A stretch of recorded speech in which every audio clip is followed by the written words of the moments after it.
Muy buenos días, hermanos, que el Señor les bendiga. Espero amanecieron bien, deleitándose en la palabra del Señor. Continuamos capítulo por capítulo, verso por verso. Primera de Pedro 3 nos habla de los deberes conyugales. Le va a hablar a la esposa, como al esposo y a todo cristiano. Verso 1. Asimismo, vosotras mujeres, así como ya les mencioné, vea qué es lo que dice el capítulo anterior. Asimismo, ustedes mujeres, estad sujetas a vuestros maridos, para que también los que no creen a la palabra sean ganados sin palabra por la conducta de sus esposas. Aquí la conducta es la manera de vivir, de hablar, de comportarse, de mostrar respeto en obediencia a la palabra del Señor. Entonces, aunque escribiéndole a los diferentes cristianos, comienza con las esposas aquí. De la misma manera, ustedes, las esposas, deben aceptar la autoridad de sus maridos. Hermana, ¿usted respeta a su marido? La autoridad viene de Dios, el orden que Él ha puesto para que las cosas marchen en orden. Entonces, incluso si algunos se niegan a obedecer las buenas nuevas, sus vidas piadosas, o sea, las maneras de vivir, de comportarse, de tratar a los demás, pueden también influenciar sin palabras, o sea, calladamente con acciones. Y no está diciendo que sean calladas, sino que respalden lo que dicen con sus acciones. Ellas, los esposos que no son cristianos pueden ser conquistados, por decirlo de esta manera, por su conducta o su obediencia. La palabra aquí, obediencia, viene de la raíz apeitheo, que literalmente significa negarse a ser persuadida o persuadido por el Señor. O sea que si alguien no es creyente, no ha sido persuadido por el Evangelio, por la palabra del Señor, entonces se enfoca que si la esposa tiene a un no creyente, que ahí ella viva de cierta manera para que sea convertido. Y esta palabra, Juan 20:27, nos ayuda a entenderla mayormente. Pero hay un cognado que se usa, que es la palabra apistos. Pistos es fiel y apistos significa infiel, un no creyente o alguien que no es fiel. Romanos 10:21 también nos ayuda a entender esto mayormente. Pero en cuanto a Israel, él dice, o sea, todo el día he extendido mis manos a un pueblo desobediente y obstinado, o sea, no obediente, rebelde, no creyente, etcétera. Entonces, las ofertas de Dios caen en oídos sordos para aquellos que se niegan a ser persuadidos por su espíritu, por el espíritu de Dios. O sea, que es decir, que eligen el autogobierno de sus vidas en lugar de la oferta que Dios les hace, que vivan en vidas llenas de fe, en obediencia, de fe innata. O sea, que está en contraste aquí. Los creyentes pueden conocer los pensamientos, la mente de Dios, su palabra, creerla y obedecerla. Entonces, pero el que no está renovado. El creyente tiene su mente renovada y a través de este nuevo nacimiento divino, la revelación de la palabra. Y Romanos, a través de la fe. Y Romanos 12:1 al 3 también nos ayuda a entender mayormente esta palabra de obediencia versus la de desobediencia. También Romanos 15:31 nos ayuda a entender la palabra desobediente a través de la raíz apeitheo. Y este término griego literalmente significa rehusar ser persuadido por la palabra del Señor para obedecerla. Entonces ustedes, mujeres, sean obedientes en su comportamiento, sí, a la autoridad de su marido porque proviene de Dios. Y si él no es creyente, ustedes lo pueden ganar por su palabra y su conducta, y quizás sin su palabra, calladitamente obedeciendo, porque es como obedecer al Señor. Y aquí a muchos no les gusta esta palabra de obedecer al Señor, pero usted está persuadida que Dios es Dios. Entonces, en esta manera, por este motivo, obedézcale a Él y todo lo demás queda en orden. Entonces, no rechace la voz de Dios que se manifiesta en obediencia externa o en la desobediencia. Usted mostrará que está rechazando. Y aquí el 2 nos ayuda a entenderlo. Verso 2. considerando vuestra conducta casta y respetuosa. O sea, ten cuidado, observa tu vida, que sea pura y reverente. Y esta palabra también aquí es un poco difícil de traducir. Se traduce reverente, pura, casta, respetuosa. Pero la palabra es muy interesante porque proviene de una raíz en el griego que es phobos, de donde obtenemos la palabra, por ejemplo, phebomoai, que significa huir, retraerse, propiamente retraerse, con miedo, con temor. Pero en unos tiempos, de aproximadamente del 900 antes de Cristo hasta el 5401, esta palabra se utilizó, este es el código que se le da a esta palabra para decir que es miedo o fobia, pero de una manera negativa. Entonces, cuando alguien se siente inadecuadamente o con suficientes recursos o con lo que necesita para tener seguridad, se retraía por phobos, por medio. Aquí es donde obtenemos la palabra fobia, de tener terrores y miedos a diferentes cosas. Pero en la escritura, esta palabra se utiliza positivamente en nuestra relación a Dios. Pero más que nada, mayormente se le da una connotación negativa que no debería ser. Entonces, no se retraiga del Señor, de su voluntad. No le tenga miedo obedecer la palabra de Dios porque es para su bien. Entonces, el miedo conlleva el separarse. Si usted le tiene miedo a las arañas, al agua, al fuego, hay diferentes palabras para esto, pero es en referencia a alejarse de aquellas cosas. Entonces usted no tenga miedo a la voluntad de Dios en obediencia, alejándose de ella. Entonces aquí se usa en la Biblia positivamente. No tenga terror y temor de obedecer la palabra del Señor, aquello que le desagrada a Él. Entonces mejor apártese de lo que desagrada a Dios. Téngale mejor temor o fobia a lo malo que le pudiera suceder. Y tenemos pasajes que nos dicen no le tengas miedo a esto, a lo otro, más bien temed. Y a veces se utiliza estas palabras, esta palabra otra vez en algunos otros pasajes. Pero Filipenses 2:12 y 13 nos ayuda a comprenderlo un poco mejor en cuanto a la obediencia y a esta fobia o a este miedo. Entonces también que aprendamos a ser obedientes, no solamente en la presencia, sino aún en la ausencia, dice el autor, trabajando nuestra salvación con fobia, temor y temblor se traduce de esta manera.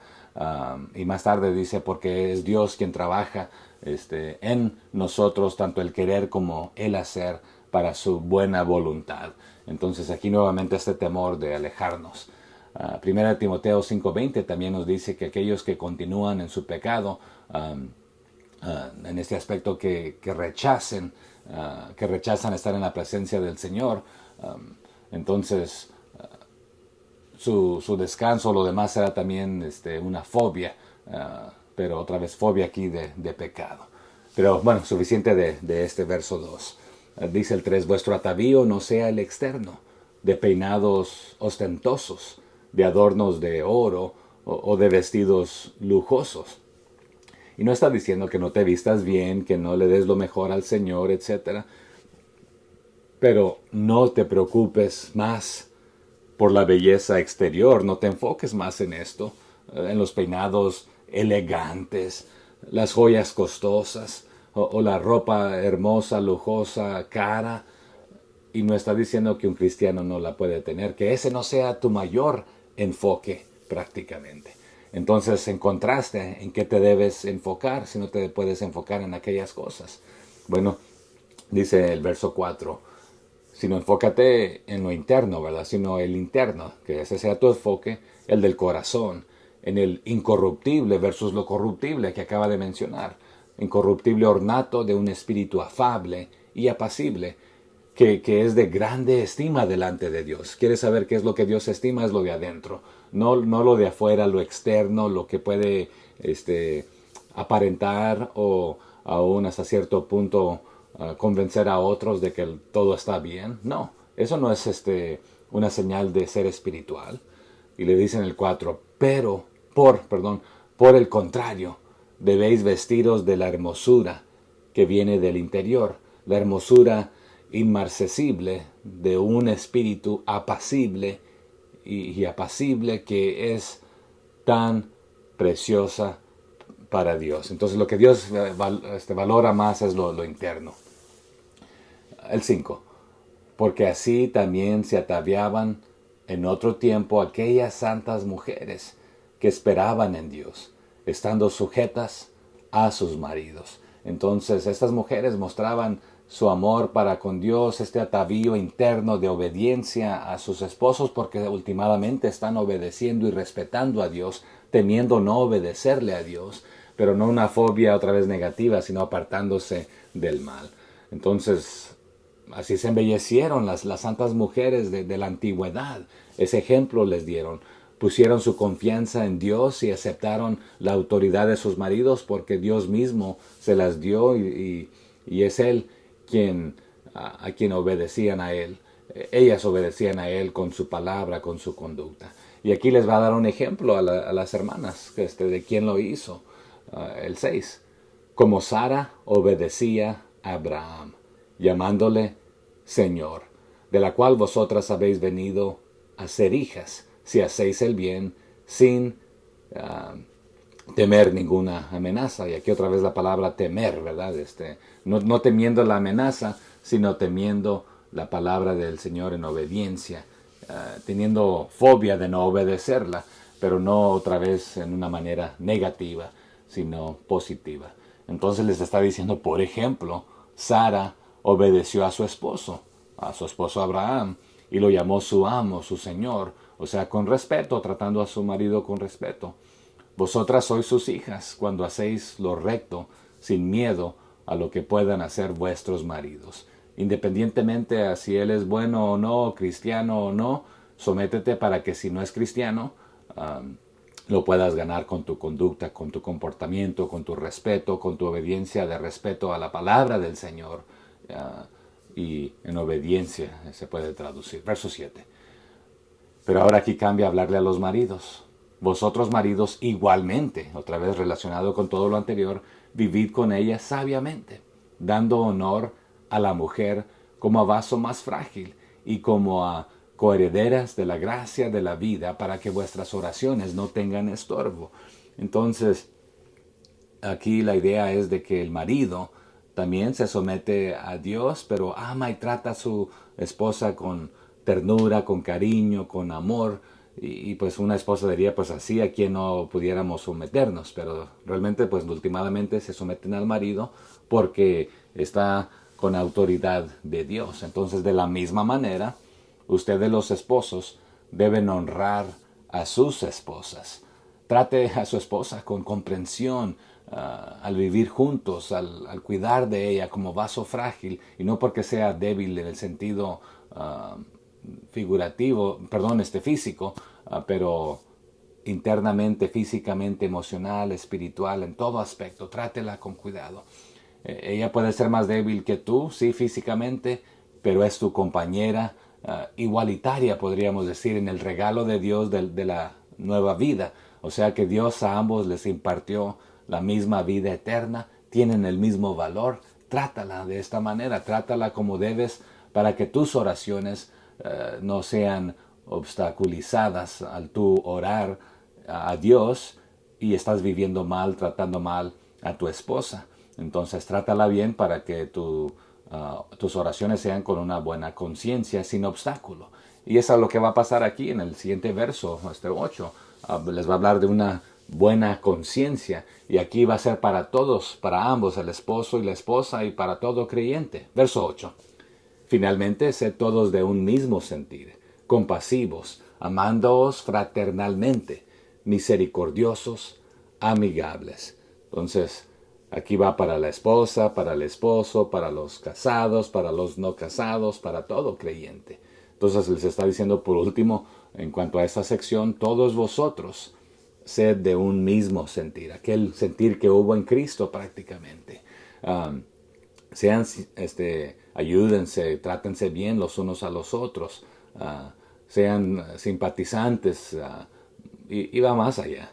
O sea que amaos unos a otros como hermanos y hermanas.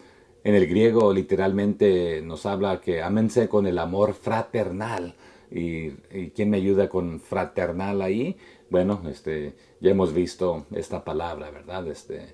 Y también tener corazón y mantener una actitud humilde el uno para con el otro. Verso 9.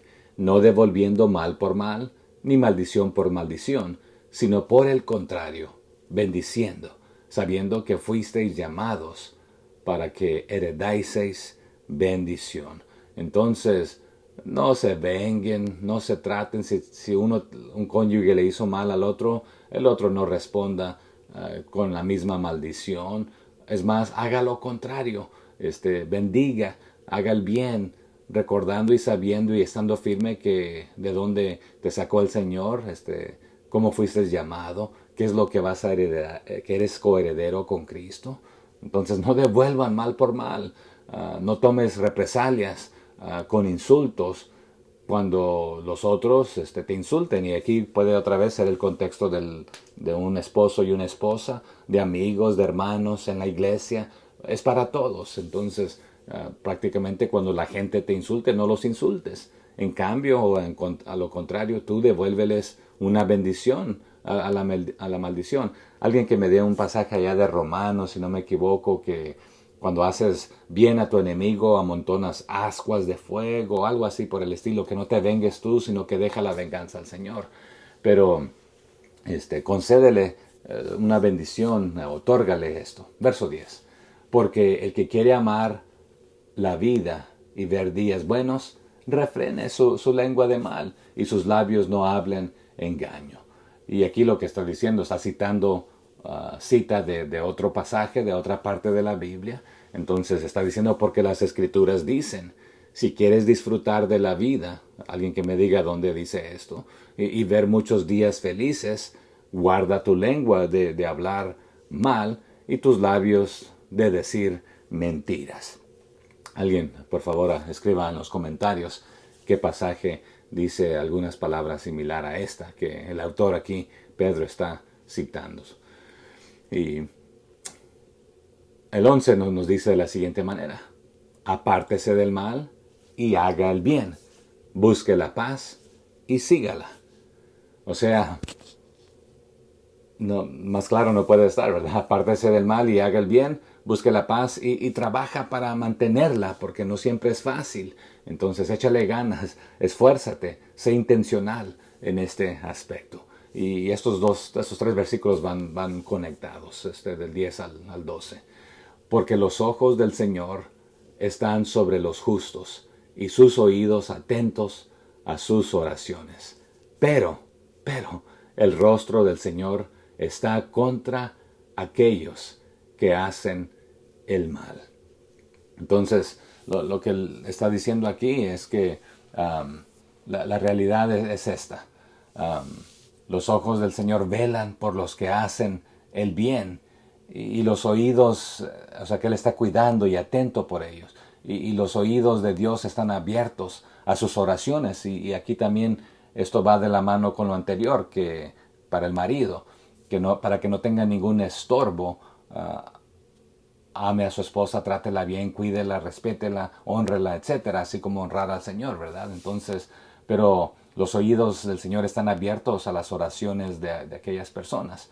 Pero el Señor vuelve su rostro contra los que hacen el mal. Y les hice esta pregunta, ¿qué versículo o versículos se citan aquí? Y es el Salmo 34, y lo encontramos en los versos 12 al 16. Nos dicen de la siguiente manera: ¿quién es el hombre que desea vida, que desea muchos días para ver el bien? Guarda tu lengua del mal y tus labios de hablar engaño. Apártate del mal y haz el bien. Busca la paz y síguela. Y aquí es donde nos recalca también lo que ya mencionó aquí el autor, ¿verdad?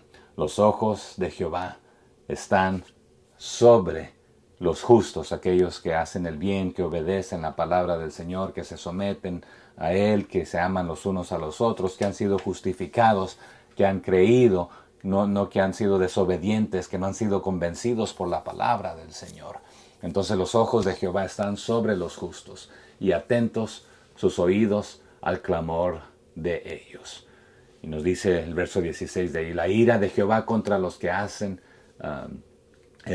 mal, para cortar de la tierra la memoria de ellos. Continuamos aquí con nuestro pasaje de 1 de Pedro 3, verso 13. ¿Y quién es aquel que os podrá hacer daño si vosotros seguís el bien? Aquí nos va a hablar a todo creyente, tanto como a los lectores de aquel tiempo, es aplicable también para nosotros.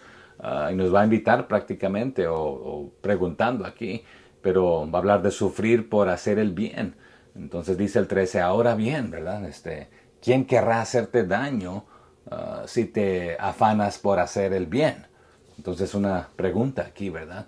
Pero nos dice el 14, mas también si alguna cosa padecéis por causa de la justicia, bienaventurados sois. Y alguien que me recuerde y escriba aquí en los comentarios qué significa esta palabra de bienaventurado. Por tanto, no os amedrentéis por temor de ellos, ni os conturbéis. Y aquí otra vez ha estado haciendo este juego de palabras en contraste, en comparación. Ten miedo no obedecer a la palabra del Señor. En este sentido, retráete de no querer obedecerla, pero más bien no te amedrentéis por temor de ellos. Si alguien quiere hacerte un daño por tú hacer el bien, no tengas miedo a eso. Entonces el 14, pero aunque sufras, está diciendo, por hacer lo correcto, Dios te recompensará por ello, por obedecerle, hacer lo correcto, pararte por la verdad. Así que no te preocupes si tengas miedo, ni tengas miedo de las amenazas de los demás por tú obedecer al Señor. Nos dice el 15, sino santificad a Dios el Señor en vuestros corazones y estad siempre preparados para presentar defensa con mansedumbre y reverencia ante todo el que os demande razón de la esperanza que hay en vosotros. O sea, en cambio, debes adorar a Cristo como Señor de tu vida. Y si alguien te pregunta acerca de tu esperanza como creyente, de lo que tú crees, siempre está listo para explicarlo. Y era lo que le decía a la esposa, ¿verdad? Vive de una manera que agrada al Señor, respetando a tu marido, por si él no es creyente. Y también para aquellos que no son creyentes, tú puedes ganar a estas personas con tu testimonio y te puedan preguntar, oye, yo veo tu vida de esta manera y haces esto y aquello y lo otro. Entonces tú les puedes explicar qué es lo que crees, por qué te conduces de una manera reverente, respetuosa, honrando a los demás.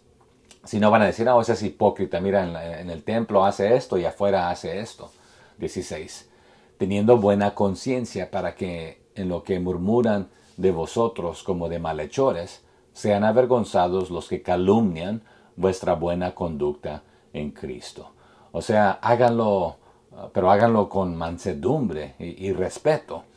Algunas traducciones de este pasaje lo ponen de esta manera. Ponen esta oración del versículo 15, mantengan limpia conciencia, con el versículo 15. Entonces, si la gente habla contra de ti, que mejor se avergüencen cuando te han levantado falsos, han chismeado de ti, te han acusado de diferentes cosas, pero sean avergonzados cuando ven tu buena vida que llevas porque eres de Cristo y te comportas como tal, imitándolo a Él, obedeciéndole, en lugar de que sea verdad lo que digan de ti, de que eres hipócrita, pero lo demás pues te estarán levantando ahí falso, una calumnia, cuando quieran hacerte caer, pero que no sea verdad de lo que te acusen. O sea, vive de una manera que cuando te acusen y vean tu vida refleja que eres un cristiano verdadero. Verso 17. Porque mejor es que padezcáis haciendo el bien, si la voluntad de Dios así lo quiere, que haciendo el mal. O sea, recuerden, es mejor sufrir por hacer el bien, si eso es lo que Dios quiere, que mejor sufrir por hacer el mal. O sea que si sufres haciendo el mal, pues te lo mereces. Pero si sufres haciendo el bien, recuerden, Dios te pidió hacerlo, tienes una recompensa, un galardón. Es mejor recibir esto que tu paga por lo que has hecho. Pero no simplemente nos lo dice por decírnoslo, sino porque también tenemos el ejemplo en Cristo Jesús. Nos dice el 18, porque también Cristo padeció una sola vez por los pecados, el justo por los injustos, para llevarnos a Dios, siendo a la verdad muerto en la carne, pero vivificado en espíritu. Entonces, Cristo padeció, y esta palabra padecer se traduce sufrir, pero también lleva la idea que sufrió siendo obediente hasta la muerte. O sea que Cristo padeció muriendo por nuestros pecados, y lo hizo una sola vez y fue suficiente para siempre. Entonces Él nunca pecó, pero murió por los pecadores, por usted y por mí, para llevarnos a ser salvos y estar a salvos en la casa de Dios, en su presencia. Padeció la muerte física, pero resucitó en el espíritu, o también se puede traducir o resucitó en espíritu.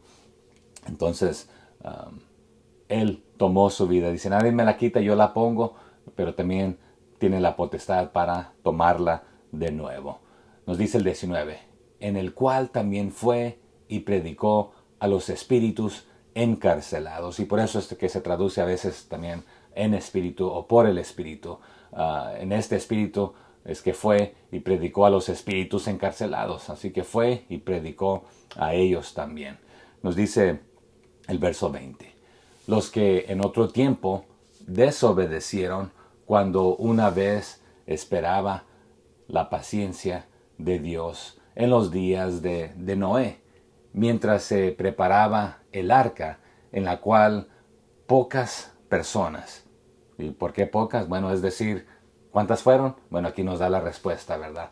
8 fueron salvas por agua.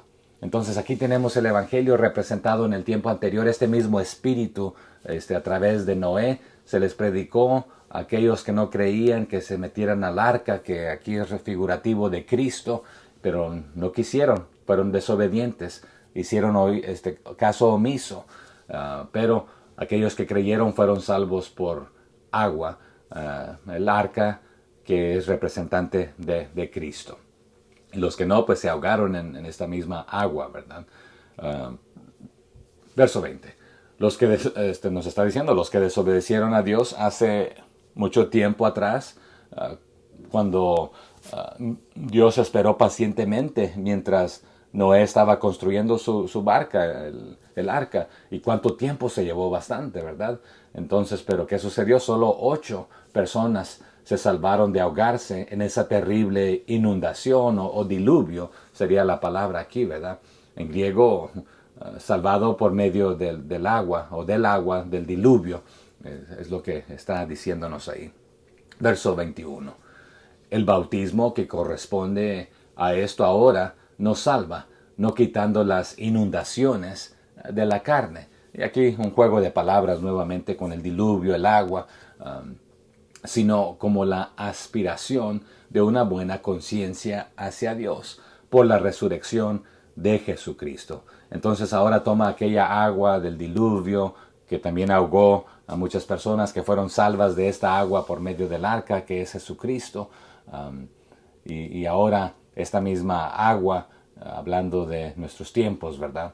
Y esa agua es una imagen del bautismo. Ahora nos está diciendo que ahora lo salva, y no está diciendo que el bautismo es el que te salva, sino es representativo de que ya creíste a Cristo, ya te bautizaste, eres salvo, no quitando la suciedad de su cuerpo. O sea, no está hablando de un agua física que te lava y te salva, sino como una respuesta a Dios, o como un llamamiento a Dios para ser salvo, ¿verdad? Una conciencia limpia. Es eficaz, bastó una vez y para siempre, debido a la resurrección de Cristo. Entonces el énfasis está poniendo de que la salvación viene a través de Jesucristo, su muerte, su resurrección, no en sí el agua para lavarte y purificarte físicamente, sino hablando espiritualmente.